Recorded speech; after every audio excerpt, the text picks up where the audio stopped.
Hello friends, जय माँ बगला मुखी जय निवासी। बोलती हूँ, कहते हैं ना, ऊपर वाली की लाठी में आवाज़ नहीं है। आज ही मेरे वकील का फ़ोन आया है। आखिरकार मैंने कहा था ना आरिफ शेख के लिए मुझे कोर्ट में बुलाएंगे, तो आज ही मेरे वकील का कॉल आया है कि मैम आपको आके एक स्टेटमेंट देना है। बस मैं मालूम है मैं ये बात आप सोचते हो कि मैडम पहले से क्यों बता रही हैं। ये कुदरत का खेल है। देखिए, मेरी यात्रा अच्छे से सफल हुई है। मैं पहुंचूंगी जब भी मुझे पहुंचना है बॉम्बे, और जब पहुंचूंगी तब मुझे सीधे जाना है, क्योंकि मेरा वकील तो आज ही कह रहा था मैडम आप आ गए क्या? नहीं, अभी तक तो नहीं आई हूँ, आने वाली हूँ। बोलते नहीं, अगर आ गए होते तो कल ही मैंने सोचा था कि कोर्ट में आपको मैडम के सामने खड़ा करके एक बार आप छोटा सा स्टेटमेंट दे दीजिए, जो भी है आप बता दीजिए, क्योंकि अपने पास तो एज ए प्रूफ है। अगर वो सामने वाला बोलेगा भी कि ऐसा कुछ नहीं किया, तो अपने पास यूट्यूब का, क्योंकि उसने यूट्यूब पे मेरा नाम ख़राब किया था, बगैर पति की हुई प्रेग्नेंट। पहली बात तो किसी को अथॉरिटी है नहीं कि मैं प्रेग्नेंट हूँ नहीं हूँ, मेरी पर्सनल लाइफ है, उसको बोलने की अथॉरिटी नहीं थी। दूसरी बात, उसने मुझे ब्लैकमेल किया, पैसे लिए, प्लस अभी तो मैं ये भी बोलने वाली हूँ नशे वाला तो बोला भी नहीं। और अभी तो आपको मालूम है ये कानून बहुत स्ट्रिक्ट हो गया है। उसको तो पता नहीं अब तक स्टेटमेंट लिया कि नहीं लिया, लेकिन मेरे स्टेटमेंट मिलने के बाद तो उसकी बैंड बुरी तरीके से बजने वाली है। उसकी ही नहीं, उसका जो साथ दिए ना जितने लोगों ने, सबकी बैंड बजेगी।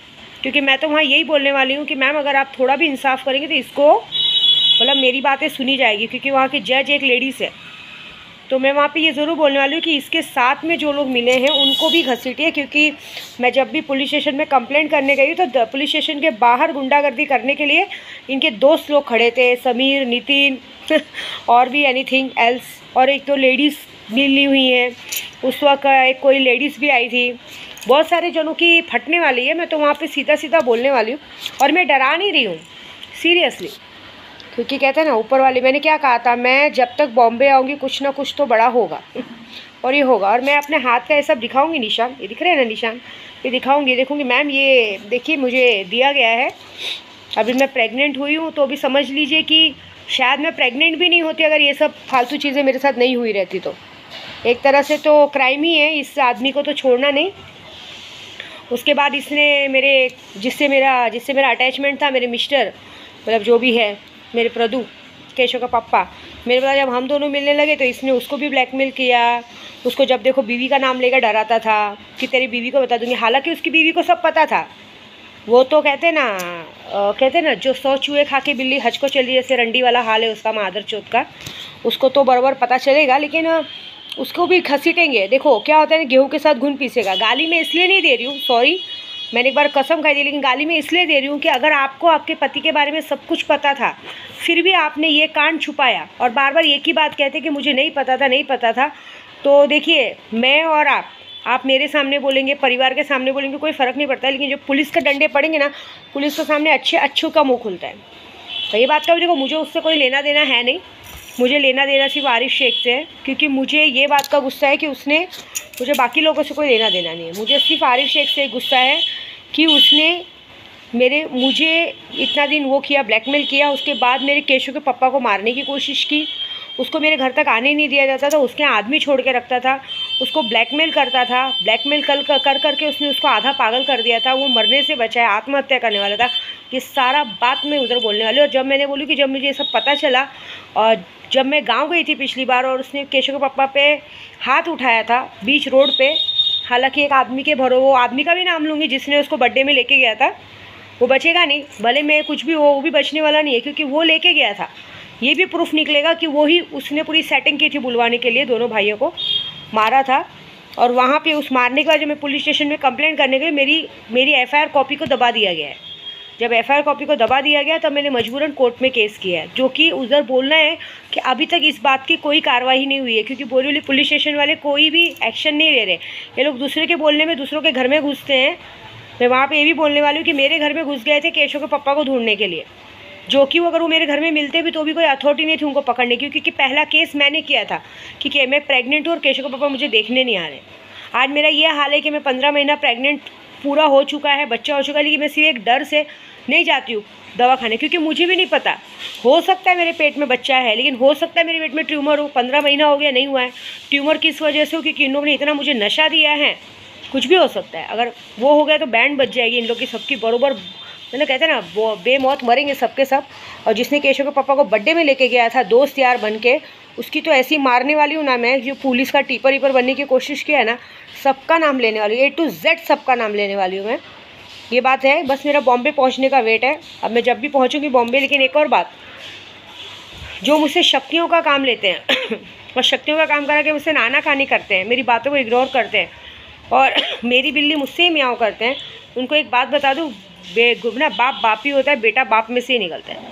तो गुरु गुरु ही होता है। चेलों को कोई हक नहीं उसके अंदर उंगली करने की, क्योंकि मैं जो कर सकती हूँ वो कर। मैंने आज 1-2 जनों का काम भी छोड़ दिया है, तो उनके साथ जो होगा ऊपर वाला देखेगा। मेरा सुल्तान जी ऑलमोस्ट लगा हुआ है, वहाँ बारिश है, सब कुछ है। तो बस ये बात है, मेरे को किसी से कोई लेना देना नहीं है, मेरा सिर्फ आरिफ शेख से लेना देना। मुझे सिर्फ उस कहते हैं ना, अगर वो जज सुनने वाली होगी तो मुझे यही कहना है स्टेटमेंट में कि इस आदमी को छोड़ना नहीं। इसने सबको कठपुतली बनाया था।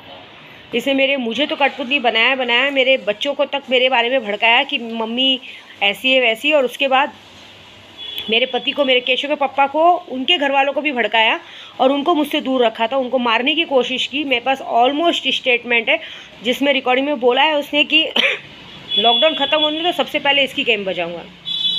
रिकॉर्डिंग है मेरे पास ऑलमोस्ट, वकील के पास भी है। तो हम ये सारा प्रूफ देंगे। और सबसे बड़ी बात, मुझसे मतलब है, क्योंकि मैं कुछ भी हूँ, कैसी भी हूँ। सबसे बड़ा बात, उसने यूट्यूब पे मेरा नाम ख़राब किया कि बेगर पति की हुई प्रेग्नेंट। ये सब बैंड उसकी अब बजने वाली है, और जो बुरी तरह से बजे। और साथ में जो लोग उसका साथ देते उस दिन पुलिस स्टेशन के बाहर खड़े थे ना, उन सबको लूँगी मैं, खींचूँगी। अगर सुनने वाला रहेगा तो कोर्ट सुनेंगे ही, ये बात तो है। क्योंकि अब तक उसको नहीं बुलाया, क्योंकि मैं अब तक क्या है, मेरे वकील ने कहा है मैम हमने ऑनलाइन सब कंप्लेंट वो सब किया ना, रजिस्टर किया है, आप एक बार आ जाइए। अगर मैं एक बार ऐसी हालत में पहुंच गई ना तो समझ जाना, पहुंच गई क्या, मैं तो पहुंचूंगी, मैं डरती नहीं हूँ, मैं पहुंचूंगी और सारा बात बताऊंगी कि शुरुआत कहाँ से हुई थी, अंत कहाँ पे हुआ, कैसे हुआ, क्यों हुआ, सारा बात वहाँ बोला जाएगा। तो बस वेट एंड वॉच। जब तक मैं बॉम्बे नहीं पहुँचूँ तब तक के लिए सब गनीमत मनाइए। मैं जैसे ही पहुँच गई उस दिन उसकी बैंड बजने वाली है, क्योंकि मेरा वकील बोला है जैसे ही आप मैडम बॉम्बे पहुँचेंगे उसके दूसरे दिन ही मैं आपको कोर्ट में ले जाके तुरंत जज के सामने, जरा अगर आप थोड़ा सा 5 मिनट टाइम दे देंगी ना तो क्या है, पक्का फिर उसकी मतलब उसका तो ऐसे भी नहीं सुनेंगे, आरोपी का सुना ही नहीं जाता है। तो आपकी बातों का स्टेटमेंट में उसकी जो बैंड बजेगी ना, वो शायद अपने आप को कहाँ बचाएगा देख लेना। क्योंकि मुझे और उन्होंने बोला है तुम ड्रग्स का भी डाल सकते हो, बोल दो कि देखो मुझे नशा दिया है, ये हाथ के निशान है ना, सब बड़ा प्रूफ है। तो देखो क्या होता है। अब तो ऐसी हालत होगी ना कि चारों खाने चित्त होने वाले हैं, बेमौत। मैंने क्या बोला, कहते हैं ना ऊपर वाले की लाठी बड़ी देर से बजती है लेकिन बड़ी ज़ोर से बजती है। तो बस कहते हैं ना, हर बुरे लोगों का अंजाम आता ही है सामने। मैं तो अपनी यात्रा कर रही थी, मेरी यात्रा का फल मेरी माँ ने दिया। मैं झूठ नहीं बोलूँगी, मैं अपनी विंध्याचल माँ का दर्शन भी नहीं कर रही। मैंने मन्नत मांगी है कि मैं ना तेरे अंदर पैर छूने आऊँगी ना कुछ, मैं तेरी झांकी से पैर पड़ के जाऊँगी। क्यों, जब मेरा केशव तू मेरे गोद में देगी तभी मैं तेरे दरवाजे पे अब झूमते नाचते गाते तेरे दर्शन करके तेरा पैर पड़ूंगी, श्रृंगार करवाऊंगी। तब तक नहीं करवाऊंगी, क्योंकि जो लोगों ने अड़चन डाली है मैं देखना चाहती हूँ तो उसको क्या सज़ा देती है। तो बस वेट एंड वॉच। और जो बाकी लोगों की शक्तियों का काम मैंने बंद कर दिया है, जो लोगों ने मेरे से अकड़ दिखाई है, उनका क्या होगा, उनको तो बस कहते हैं ना, जैसे मैंने बताया कि 24 घंटे में सुल्तान जिन बारिश ला सकता है, तो सुल्तान जिन उन लोग का क्या हाल करेगा 24 घंटे में, बस वो मज़ा देखो। मैं बोलती नहीं हूँ, मैं करके दिखाती हूँ और मैं करके दिखाऊँगी। बस जय माता दी।